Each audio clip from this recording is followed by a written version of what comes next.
Look, I need to tell you something that you just need to hear. There has never been a better time to tackle your gaming backlog. Even though the size and girth of it may give you a little bit of heartburn, just open up that Steam library and plow through each game that catches your eye. And with new games becoming more expensive and even some disappearing into the PlayStation digital graveyard, for the past couple months I've been doing just that. Mostly playing old games and games that I've just wanted to play for a very long time from my gaming backlog. And today, I just wanted to talk about some of the great games I've played in the past couple months. Some were just as good as I thought they would be and people have talked about, and a few gave me an existential crisis at 1 a.m. So, yep, that's basically the video. If you're into that, then keep watching.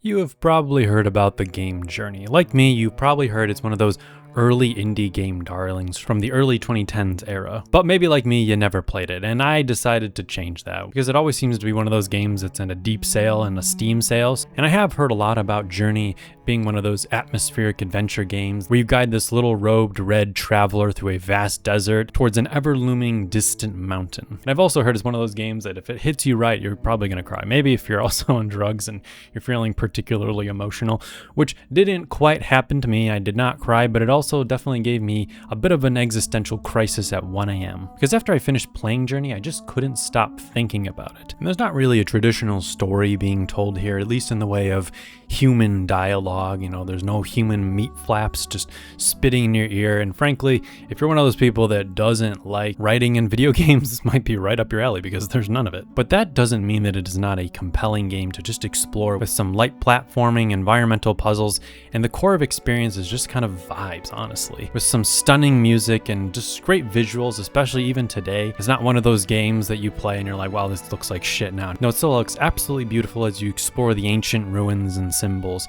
And I think the thing, though, that really stuck out to me, and this is what really gave me an existential crisis at the end, was along your journey, you can encounter anonymous online companions through other players who are playing this game for the very first time like you, or maybe they've played it before, I don't know. And you can't really talk in a traditional way. You can only just kind of communicate through like these little musical chimes with each other. But there is something about how it hit me in this moment and this point in time that just felt so beautiful, and that's what I just kept thinking about after I played this game. I just couldn't stop thinking about how this game was able to communicate the importance of just human connection as you're journeying through life. There's just something beautiful about wandering this world, just kind of being reminded that life is about making human connections as you make your way through just life. And I actually did look it up. For a while I thought that maybe this was just some sort of AI, like maybe there's not people playing this game still at this point in time, but no, I learned it.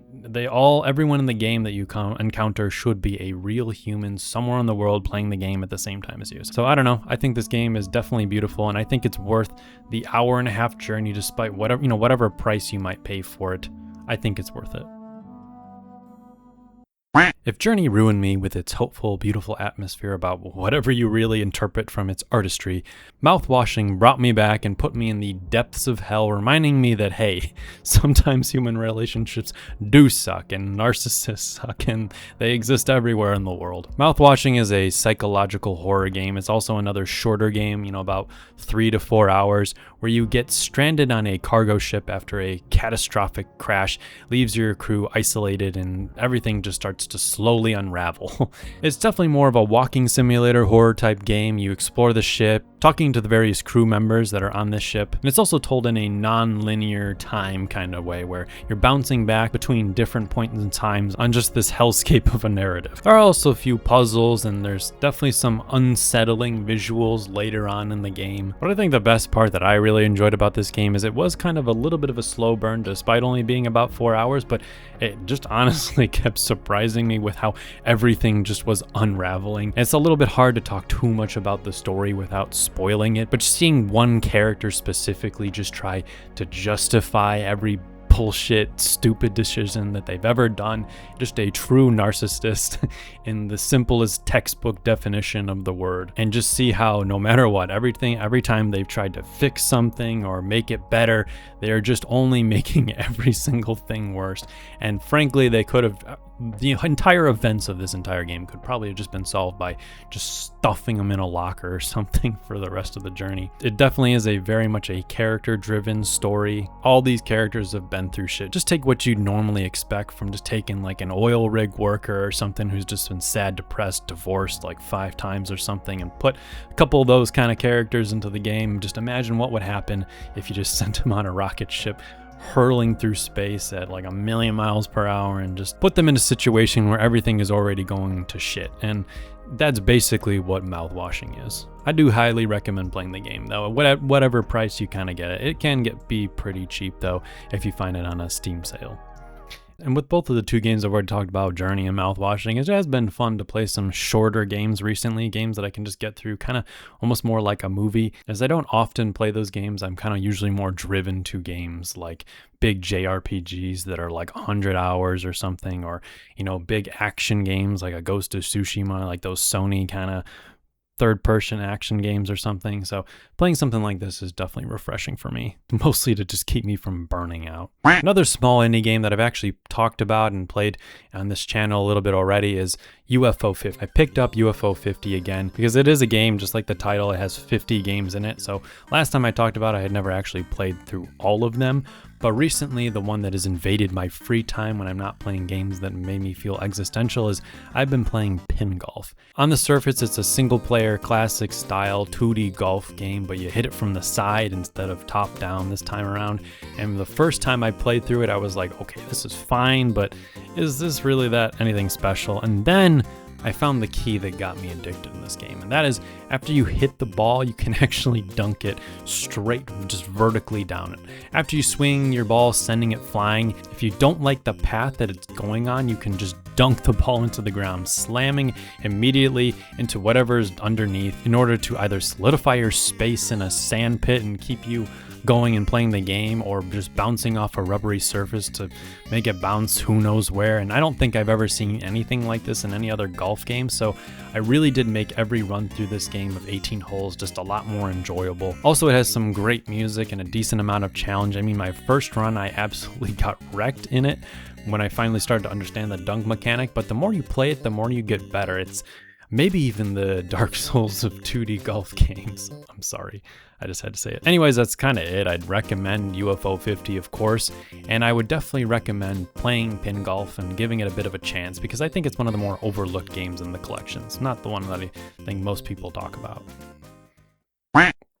I also went back to another game I talked about a little bit, not to play the main game again, so that's why I'm talking about here, but I went back and played Diablo 4's DLC, Vessel of Hatred. But I just never got around to it because I was waiting for all the DLC that they might release for this game to release at one time. And I'm also really glad that I did, because when I played through Vessel of Hatred, I was also able to play through the game as a paladin. Shout out to my guy, Pretty Boy Paladin. Why is he so hot? I don't know. And shiny. And for some background, I'm not a big Diablo fan, or at least not before this. Diablo 4 is the first real Diablo game that I played. I always mean to go back and play the other ones or something, maybe some other time. I gave Diablo 3 a little bit of a chance, but that's basically it. So I've never really played as a paladin, and I gotta say, that's probably the main takeaway for this. The Vessel of Hatred, the story, you know, it's fine. It's probably worth playing through it if you really like Diablo and just want to play more. And I played through this entire thing with my wife, but playing as a paladin was definitely where most of the fun came. I don't know, the paladin's just fun. It's fun to throw around your magic kind of shield and also slice through things with your sword.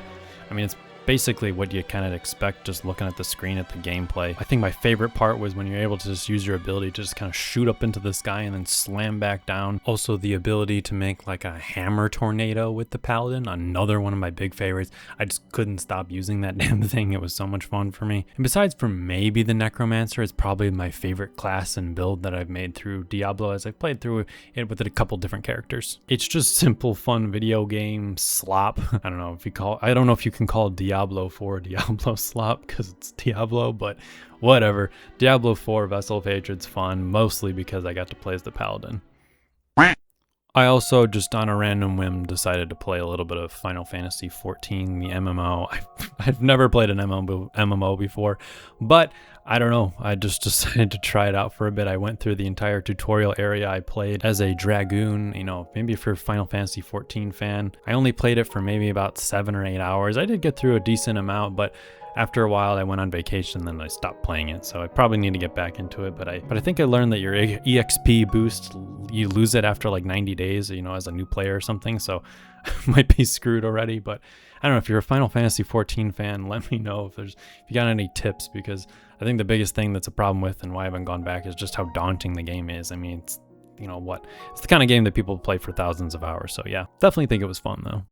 And I'm just going to bring it up quickly because I did play 007 First Light. I know it's not really a backlog game since it came out in 2026, but if you haven't played it and you like Hitman games or, you know, Uncharted or something like that, and you like James Bond like I do, then I definitely recommend you pick it up because it's a lot of fun. I think it's highly replayable. I've never played a Hitman game before, but now that I have, I definitely think I want to go back and try those games out, which would definitely be more fitting for this series of videos talking about backlog games. But yeah, definitely a cool game.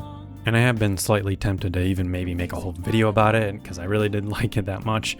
But I don't know, maybe I'll let you guys decide if you think that would be a good idea if you'd watch that, because it's not usually like all the other games that I play and make longer videos on this channel, but it was fun. But that's really it. Those are the games that I've been playing recently that I haven't made some sort of other video or planning to make some other bigger video on in the future. Because there are a couple other games I've been playing, but I'm going to make bigger videos on those. These are just the ones that I've kind of played for a little bit and wanted to talk about in some way because, I don't know, I was bored, and, you know, after working on my longer video last time, I needed something simpler to make and something just fun to talk about. And I like talking about video games, so that's what I'm doing here. God damn it. So yeah, maybe you found a new game that you'd, you know, be interested in trying out, even though I planned to try to get this out before the Steam summer sale was kind of over, but I didn't. So some of these games were on sale back then and now they're not anymore. So oops, you'll have to probably wait for the fall sale if you want to play some of these at that discounted price that they usually get to. Anyways, I hope you enjoyed the video. Like, subscribe if you enjoyed. If you want some more of these, I'm going to try to do these, you know, at least 3 or 4 times a year, maybe more if you really like it. Yeah, that's it. Thanks.